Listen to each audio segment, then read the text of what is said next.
Anne Lambert, bonjour. Bonjour. Vous êtes sociologue et vous publiez Tous propriétaires, l'envers du décor pavillonnaire. C'est publié aux éditions du Seuil.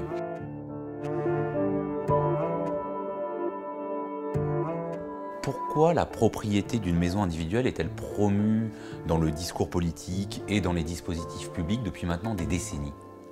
Alors, elle est promue, cette propriété individuelle, depuis des décennies, mais le discours justifiant cette politique a changé. Aujourd'hui, le mot d'ordre de 70% de propriétaires en France, que Nicolas Sarkozy a remis à l'ordre du jour en 2007, s'appuie sur l'idée que c'est devenu la propriété une réponse à la crise du logement, à la crise économique, à la crise du vivre ensemble. Crise du logement parce que les grandes agglomérations sont saturées, on ne peut plus construire, le foncier est saturé. Crise du vivre ensemble avec les émeutes urbaines, etc. L'idée, c'est que quand on est propriétaire de son pavillon, on respecte son environnement, son quartier, son voisin, etc. Et crise sociale, c'est l'idée que le pavillon serait une protection face aux aléas de la vie, au chômage et à la retraite, surtout constituerait un patrimoine. Et en fait, ce dont on se rend compte, c'est que le sens de cette accession à la propriété évolue vraiment notablement parce que le contexte économique dans lequel ça se déroule a complètement changé par rapport aux années 70 et à la politique de Raymond Barre et de Valéry Giscard d'Estaing de faire de la France aussi un pays de propriétaires. Une des différences, c'est notamment le fait que dans les années 70, cette politique pavillonnaire s'adressait d'abord aux classes moyennes, alors qu'aujourd'hui on trouve de plus en plus les classes populaires dans toute leur diversité. Effectivement, les années 70, le modèle de la propriété suit l'épisode de construction massive des grands ensembles et des politiques de soutien à la location et à l'accession, mais elle s'appuie sur l'idée qu'on est dans une phase de croissance économique assez forte, de progression salariale et de familles conjugales stables, etc.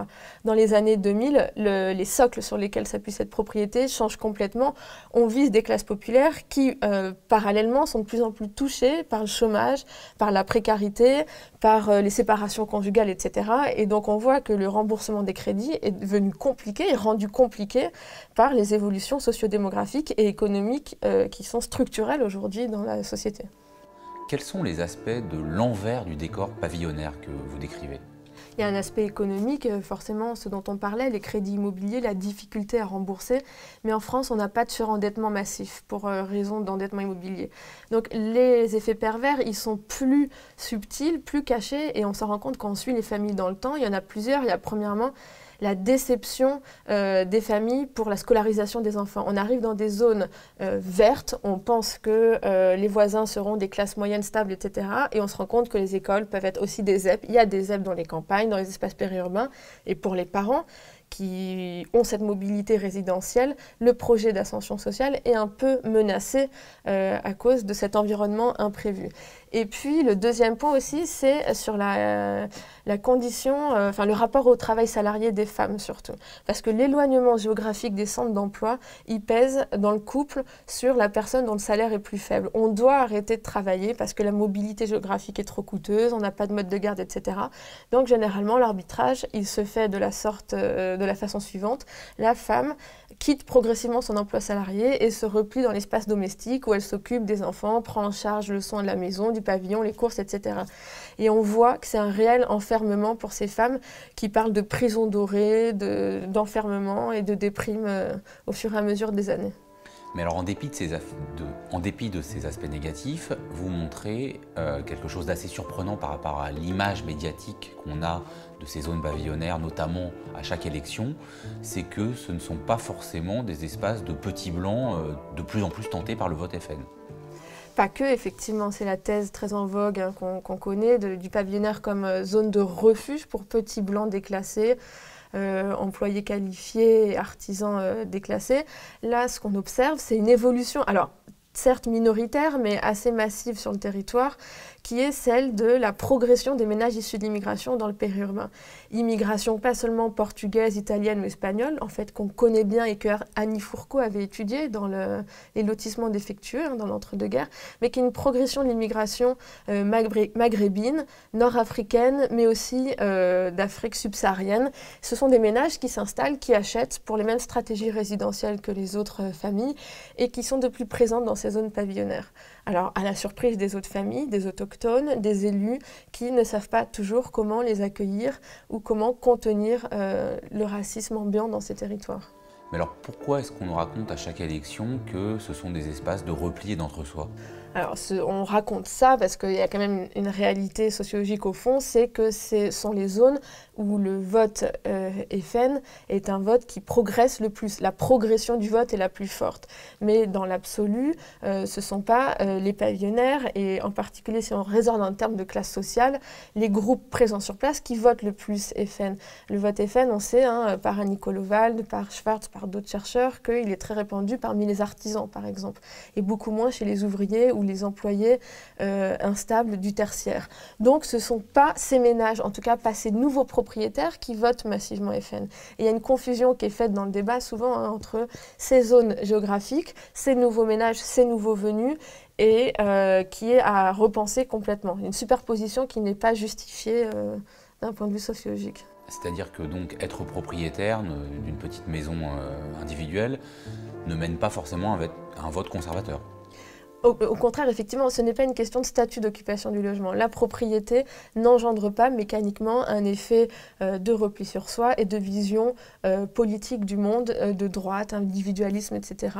Ici, sur mon terrain, par exemple, on a des propriétaires qui ont excessivement conscience d'appartenir aux classes populaires, aux gens qui travaillent à l'usine, par exemple, et pas dans les bureaux, comme ils disent, et qui votent à gauche depuis longtemps, et qui ont conscience, malgré les dispositifs publics dont ils bénéficient, les passes fonciers, prêts à taux zéro doublé, etc., qui sont des dispositifs plutôt mis en œuvre par la droite. Eux, ils ont conscience de leur positionnement de classe et restent largement sur un vote de gauche, aux élections locales comme aux élections nationales. En dépit donc de cette plus grande diversité à la fois ethnique, diversité des origines géographiques des habitants des zones pavillonnaires et diversité des votes politiques sur les terrains que vous avez pu étudier, ce qu'on voit, en vous lisant, c'est que quand même l'espace résidentiel contribue à structurer des rapports sociaux qui se définissent notamment en termes de race. Comment se fait ce processus et est-ce qu'on peut estimer que si comme ça la localisation, l'habitation prend tant d'importance, c'est parce que par ailleurs d'autres critères d'identification tels que le monde professionnel au contraire disparaissent avec les transformations de l'économie et le chômage de masse? Oui, effectivement, c'est intéressant ce jeu de bascule identitaire. On voit que le statut résidentiel et la zone géographique qu'on habite contribuent fortement à structurer les identités sociales de ces familles. Et en fait, ce qu'on observe, c'est qu'elles s'installent dans le pavillonnaire en espérant à long terme une mobilité sociale ascendante de par la plus-value financière du pavillon à la revente, dans une éventuelle revente, aussi en fonction de l'accès des enfants à des supposées meilleures écoles, et puis en fonction d'un univers immédiat qu'on pense meilleur socialement, plus qualifié, etc. Et là où c'est intéressant d'observer ces nouveaux pavillonnaires, c'est qu'en fait, au quotidien, il y a des désillusions qui s'opèrent dans ces différents chantiers. Et le statut pavillonnaire, il n'est pas à la hauteur, en tout cas la construction des maisons, la fabrique, l'environnement géographique et social n'est pas à la hauteur des espoirs de ces ménages qui achètent souvent les maisons sur catalogue dans des zones de démonstration des pavillons, des pavillons expo, etc. Donc ils n'ont pas conscience de l'univers social et géographique dans lequel ils vont s'installer. Donc on a des désillusions assez fortes et quotidiennement des conflits qui se répercutent sur les différentes scènes sociales dans le pavillon, dans l'espace du lotissement entre les enfants, mais aussi à l'école. Il y a des classements scolaires qui se font, qui sont redondants, qui redoublent les classements des pavillonnaires au quotidien et qui renforcent à construire des barrières de classe, des barrières sociales entre les nouveaux ménages. Pourquoi comparez-vous les espaces pavillonnaires à des HLM à plat ?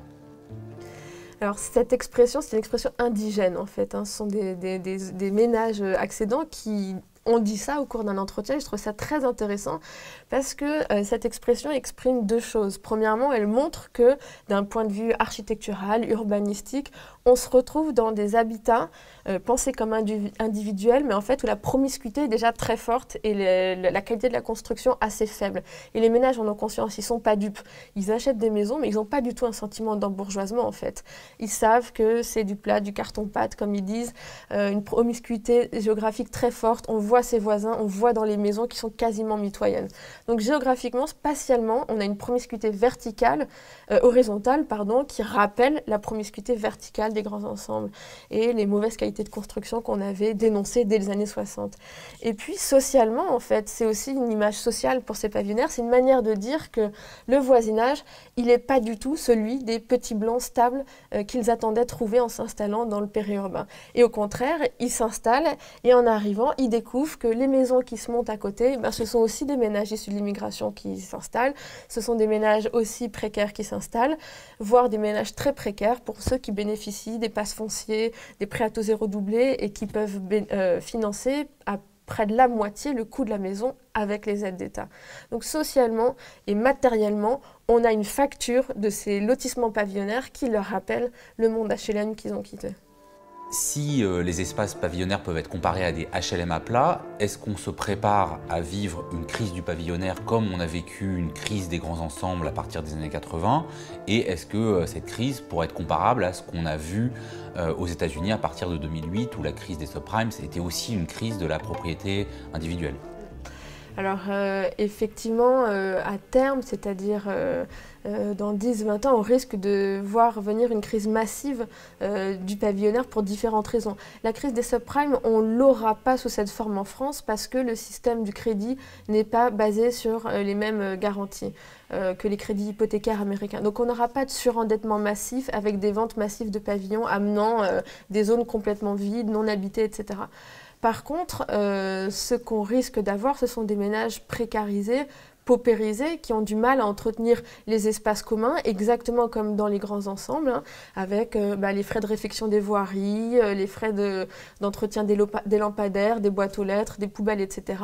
Et dans des villes comme Cergy-Pontoise, des villes nouvelles ou ailleurs où le pavillonnaire est déjà ancien, dans les années 70, on voit ces zones communes devoir être rétrocédées aux municipalités qui doivent prendre en charge, supporter le coût financier de ces zones pavillonnaires anciennes que les ménages ne peuvent plus entretenir. Donc oui, une crise à terme et pour les collectivités locales et sans doute pour les ménages qui ne constitueront pas le patrimoine financier dont ils ont rêvé en achetant ces maisons.